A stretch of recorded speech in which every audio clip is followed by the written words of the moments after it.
Sapevi che tutti i bambini amano disegnare, soprattutto in certi momenti della giornata? Scopriremo l'evoluzione del disegno infantile, soprattutto in linea col suo sviluppo psicomotorio. Ma quando i bambini iniziano a disegnare?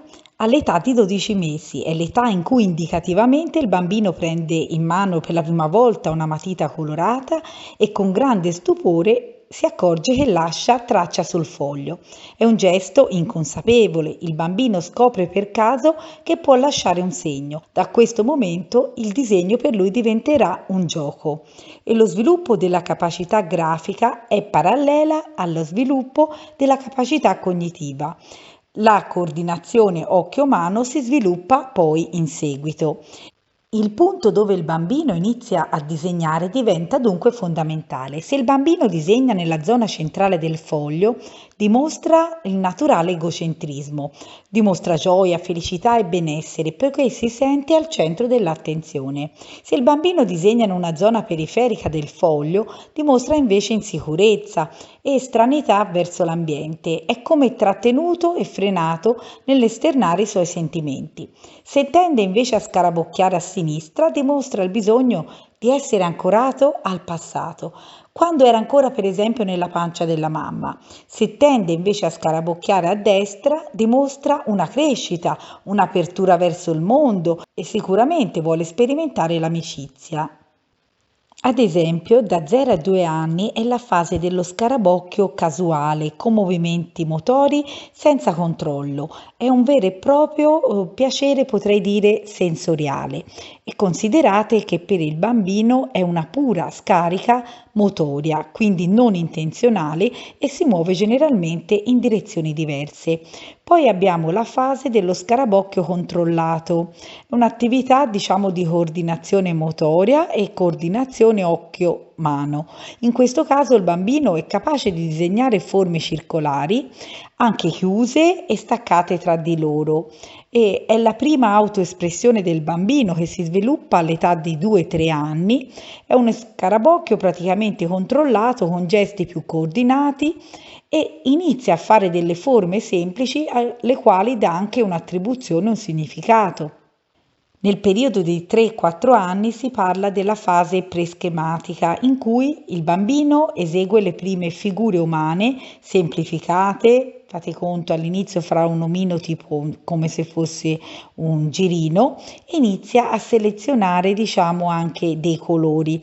L'omino per esempio cefalopode con un grande testone, usa un colore però comunque in modo arbitrario, più legato alle emozioni. E la motivazione artistica che interessa ai bambini di questa età è data soprattutto proprio dalle sue esperienze. Poi abbiamo quello che è chiamato realismo mancato, la fase che va dai 4-5 anni, dove ci sono figure più dettagliate, composizione spaziale, anche si inizia a intravedere e inizia il bambino a inserire anche alcuni elementi tipo l'ombelico e quindi è una situazione comunque schematica iniziale. Poi abbiamo la fase di 5-6 anni che è sempre una fase schematica, è lo schema coerente delle figure e in questo caso inizia a usare il colore in maniera molto più realistica. Poi abbiamo i 6-8 anni, si parla di realismo visivo iniziale, c'è un interesse proprio per la realtà, inizia a usare anche una linea di base, per esempio per fare il piano, ha precisa diciamo consapevolezza dei suoi rapporti con l'ambiente e usa in questo modo convenzionalmente il colore. Il cielo per esempio è sempre blu e si trova in alto, l'erba è sempre verde in basso, i tetti delle case sono sempre rossi e il sole è sempre giallo. I vari schemi grafici sono strettamente logicamente individuali e cambiano in relazione proprio allo sviluppo intellettuale del bambino. E questa comparsa di questi schemi grafici ben definiti per ciascun oggetto sono legati proprio al concetto che il bambino ha di queste cose. Attraverso i disegni dei bambini è possibile scoprire anche le loro paure. Le paure sappiamo che sono un meccanismo autoprotettivo per la crescita proprio dei bambini e riescono a attivare alcune reazioni che servono a difenderlo da dei pericoli che provengono sicuramente dall'ambiente. È la paura un'emozione che si può manifestare ad ogni età. E come si manifesta, per esempio, negli scarabocchi o nei disegni dei bambini? Attraverso, per esempio, l'occupazione dello spazio, attraverso la pressione sul foglio molto marcata e la forma prevalente dell'aspetto a gomitolo, quando disegnano nello scarabocchio che sembra un gomitolo. Mentre per quanto riguarda i disegni, un eccessivo annerimento, oppure le figure molto scure e grandi e la scelta del colore sicuramente più scuro e anche le parti mancanti in alcuni elementi che vengono inseriti. A questo punto possiamo analizzare anche le emozioni che rileviamo dai disegni dei bambini, perché l'espressione dell'emozione dei disegni è veicolata proprio dall'uso del colore. I bambini piccoli, quindi fino a 6-7 anni, utilizzano il colore in modo improprio e è più una scarica puramente emotiva. Solo più tardi il colore avrà un senso realistico. Consideriamo i colori appunto che vengono usati dai bambini, anche i tratti, le emozioni nei disegni dei bambini si scoprono attraverso il tratto, attraverso la pressione, attraverso proprio anche la disposizione che c'è nello spazio, no? delle figure.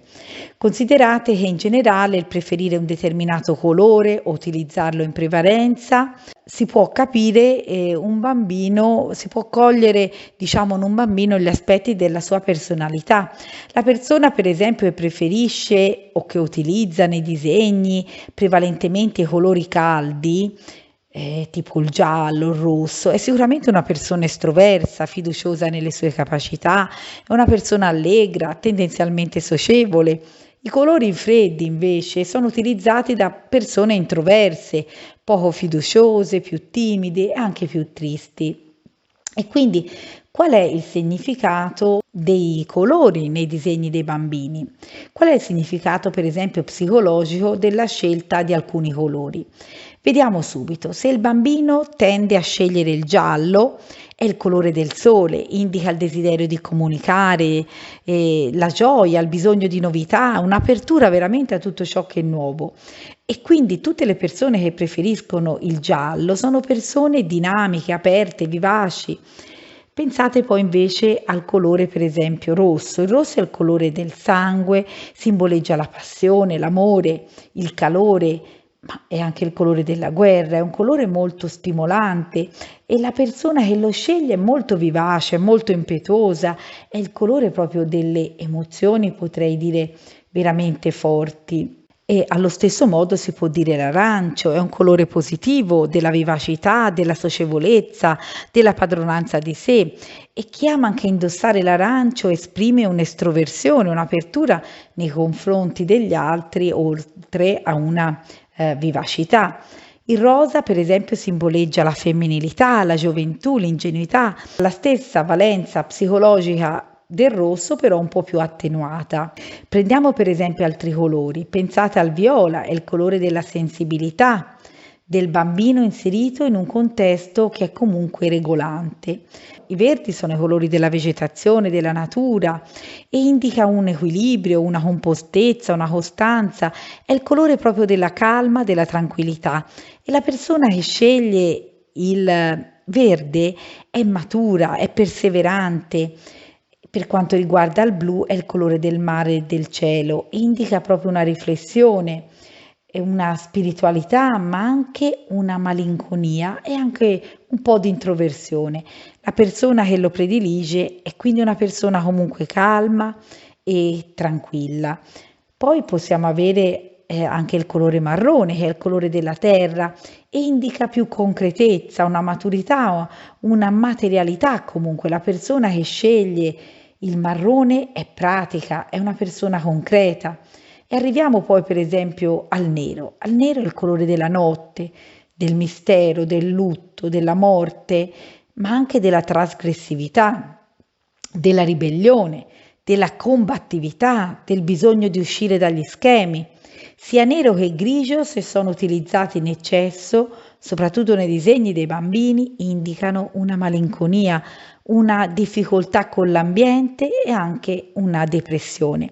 Logicamente tutte queste cose vanno unite al tratto, al tipo di pressione, alla disposizione poi che fa il bambino del disegno nello spazio, mentre il bianco potrei dire è il colore della pulizia, dell'innocenza, della purezza.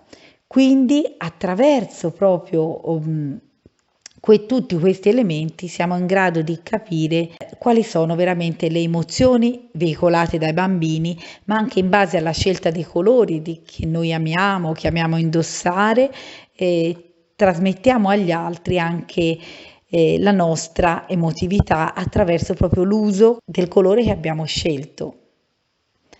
Vi aspetto per altre curiosità artistiche, pillole di storia dell'arte, di tecniche artistiche sul mio canale YouTube e vi invito a seguirmi, a lasciarmi un like, un pensiero, un commento. Questo aiuterà l'algoritmo a far promuovere il mio video e se volete potete anche sottoscrivere un piccolo abbonamento anche a partire da 1,99 € al mio canale. Grazie, ciao ciao!